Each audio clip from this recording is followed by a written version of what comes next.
எந்த காரணத்துக்காக நம்ம இந்த நிகழ்வை ஆரம்பிச்சோமோ அந்த காரணம் விரைவில் வெற்றி அடையும்.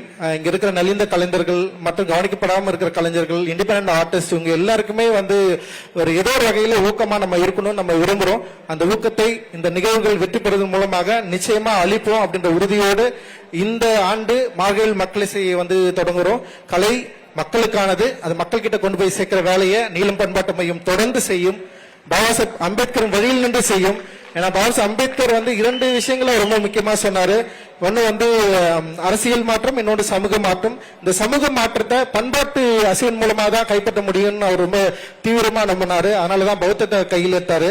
அந்த பௌத்தத்தை கையில் எடுத்துல ஒரு பிரிவா தான் கலை இருக்கு. அந்த கலையை சீர்படுத்துவதன் மூலமாக, கலையை மக்கள் கிட்ட கொண்டு போய் சேர்க்கறது மூலமாக பாபா சாஹேப் அம்பேத்கருடைய கனவை நிறைவேற்றும் ஒரு சீடனாக நான் என்னைக்கும் இருப்பேன். ஜெய் ஹிந்த்.